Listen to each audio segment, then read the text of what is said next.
저는 서울대학교 지구환경과학부 퇴적지질학 연구실의 우주선 교수라고 합니다. 저희 연구실에서 하는 일을 한마디로 정리를 하자면은 지층에서 지구의 역사를 읽는다라고 할 수 있습니다. 퇴적물이 쌓인 퇴적층 또는 퇴적암이 제 연구 대상이 되는데, 그것들이 이제 야외에 나가서 보면은 이게 층을 이루면서 이렇게 차곡차곡 잘 쌓여 있어요. 그래서 그거를 항상 보면은 책을 옆으로 뉘어놓은 것 같다는 생각이 들었고, 그것들이 무슨 책인지를 생각을 해보면 지구의 역사를 기록해놓은 역사책이라는 그런 생각을 많이 했고, 학생들에게도 그런 비유를 써서 제가 설명을 하곤 해요. 지구 역사책이라는 그 책의 한쪽 한쪽이 퇴적물이라는 그 언어로 써 있고, 그거를 번역해내는 것, 첫 번째 번역을 해내는 게 퇴적학이라고 할 수가 있습니다. 지층이라는 그 지구 역사책에 목차를 쓰고 각 한 장 한 장에 쓰여져 있는 지질학적인 사건들을 해석을 하면은 그것을 이용해가지고 보다 더 나아간 분석을 하시는 분들, 지화학이라든지 동위원소라든지 고생물 같은 거를 하시는 분들이 지구 역사의 더 디테일한 부분들, 상세한 부분들을 밝히는 연구를 하실 수가 있죠.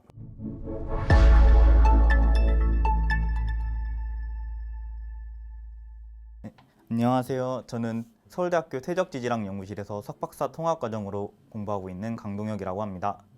안녕하세요. 저는 서울대학교 퇴적지질학 연구실에서 학부 인턴을 하고 있는 오현경이라고 합니다. 저희 연구실이 기본적으로 연구하고 있는 것은 다양한 퇴적 환경에서 쌓인 퇴적암들의 기록을 읽어내서 그 퇴적물들이 어떻게 기원되었고 그 퇴적될 당시의 퇴적 환경을 복원하는 것이 저희 연구실의 주된 일인데요. 저는 그 중에서도 용암이 어떻게 흘렀는지, 또 그 용암이 흘러서 퇴적 분지를 어떻게 채웠는지를 공부하고 있습니다. 용암의 경우에도 낮은 퇴적 분지를 채우고 있고, 또 시간 간격으로 용암이 분출했을 때 퇴적암처럼 층층이 쌓일 수 있어서 퇴적암에서 연구하고 있는 기법들을 사용할 수 있는데요. 그래서 제가 연구하고 싶은 것은 그 용암들이 당시에 퇴적 분지에 쌓였을 때 퇴적 환경과 어떤 상호작용을 했는지 공부하고 싶습니다. 토양에서 기원한 석회암에 대해서 공부를 하고 있습니다. 특히 북극 스발바르 후기 고생대에 속하는 브레거틴덴 층에 있는 이제 토양 기원 석회암을 공부하고 있는데, 현장에서 얻은 시료와 주상도 그리고 박편 제작을 통해서 박편에서 볼 수 있는 미구조를 관찰을 해서 그걸로 당시 퇴적 환경과 기후가 어떻게 되었는지 추정하는 연구를 하고 있습니다. 저희 연구실의 특징은 일단 야외 조사를 나가다 보니까 개인 혼자서는 할 수 없는 영역들이 있어요. 그런 부분들을 교수님이라던가 연구실 동료가 같이 도와줘야 되는 부분들이 있어서 그러면서 조금 더 친해지는 것들이 있고, 또 교수님이 언제든 저희가 궁금한 것들이 생겼을 때 따로 약속 잡지 않아도 언제든지 반겨주시기 때문에 또 꼼꼼히 지도해 주셔서 그런 부분이 저희 연구실의 장점입니다. 저도 공부하다가 모르는 거가 생기거나 아니면은 뭐 보고서나 뭐 논문을 쓸 때 막히거나 할 때 엄청 세심하게 지도해 주시는 것도 있고, 마감이 가까웠을 때 거의 1일 1면담까지 해주실 정도로 되게 꼼꼼하게 그리고 빡세게 봐주셔서 저는 교수님의 그런 점에 되게 반했던 것 같고요. 그리고 교수님이 되게 재밌으신 분이라 가지고 소소한 데서 재밌으신데, 예를 들어서 이거 영상 관련해서 메일을 전달을 해주실 때 교수님께서 딱 한 줄 보내셨는데 여러분 올게 왔군요 이렇게 하고서 보내셨거든요. 그래서 약간 그런 식으로 소소하게 이렇게 말씀을 되게 재밌게 장난도 많이 쳐주시는 것 같아요. 교수님께서 빈츠를 좋아하셔서 빈츠가 항시 구비되어 있기 때문에 빈츠를 좋아하는 학생이 마음껏 과자도 즐기고 적응할 수 있을 거라고 생각합니다. 저희가 필드에서 동물을 되게 많이 만나요. 교수님도 엄청 동물 만날 때마다 좋아하시는데, 예를 들어서 몇 달 전에 태백을 갔는데 거기서 이제 주상도를 그리다가 어디가 이제 들썩들썩해서 자꾸 낙석이 되길래 뭐지 하고 봤는데 두더지였더라고요. 마침 교수님 지나가고 계셨어서 교수님 여기 두더지 있다고 하니까 이제 사진 실컷 아들 보여주신다고 찍으신 다음에 만지작 하다가 보내주고 했다거나, 살모사도 되게 은근히 자주 보이고요. 말벌이나 땅벌, 장수말벌도 간혹 보여서 그런 게 재밌는 한 요소인 것 같아요. 저희 여름에 인턴 했던 친구 중에 그 벌에 쏘인 친구가 있었어요. 또 저희가 야외에서 조사를 하다 보니까 낙석 같은 위험 요소들이 있을 수가 있어요.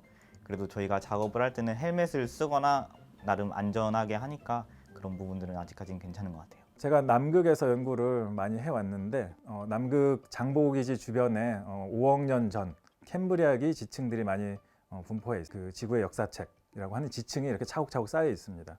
그래서 저희가 연구팀을 구성을 해서 그쪽에 캠프를 보내서 어떤 층이 어떤 순서로 나타나는지를 차곡차곡 이렇게 보는 거예요. 아래에서부터 위쪽으로 이렇게 쭉 봤을 때 저희가 이제 번역해낸 일들이 어떤 거냐면 처음에는 굉장히 깊은 곳에서 깊은 바다에서 만들어진 퇴적층이었는데 위쪽으로 갈수록 시간이 지날수록 그게 점점 얕은 바다로 변하고 점점 따뜻한 바다로 변했다는 거를 저희가 알게 됐어요. 얕은 바다 퇴적체를 지나가서는 하천에서 형성된 퇴적체가 위에 이제 온다는 거를 저희가 밝혔는데 그 이유가 무엇인지 1차로 퇴적층의 형성 작용하고 그 순서를 저희가 밝혔다고 하면은 그 다음으로는 과연 그러면 그게 어떤 이유에 의해서 그런 변화가 있었는지를 이제 알아내는 게 저희가 추가로 할 일들입니다. 전 지구적인 환경 변화에 의해서 이게 이렇게 변화했는지 아니면은 그 당시 5억 년 전 남극하고 다른 대륙들이 충돌한다든지 아니면 떨어져 나간다든지 하는 그런 큰 규모의 지질학적인 사건들에 의해서 이 퇴적체의 특성들이 변화했는지 이것들을 밝히는 게 연구실에서 하는 일을 가장 잘 보여주는 예라고 할 수 있을 것 같습니다.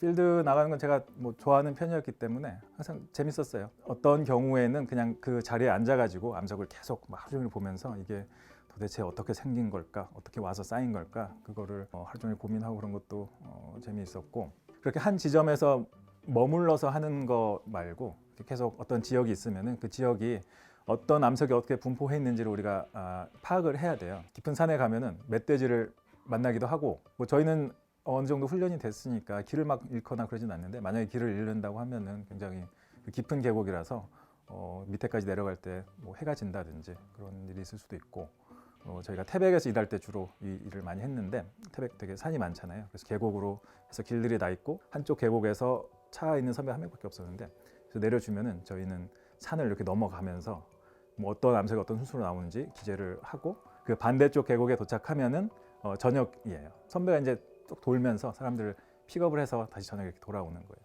그렇게 하면은 그날 저녁에 모여서 오늘 자기가 본 건 뭐다. 나는 이걸 봤다. 어디에 뭐가 어떻게 돼 있더라. 이런 걸 모아서 이렇게 정리를 하고 그걸 다 모아서 이제 지질도를 만들거든요. 그런 일을 하는 게 굉장히 재미있었습니다.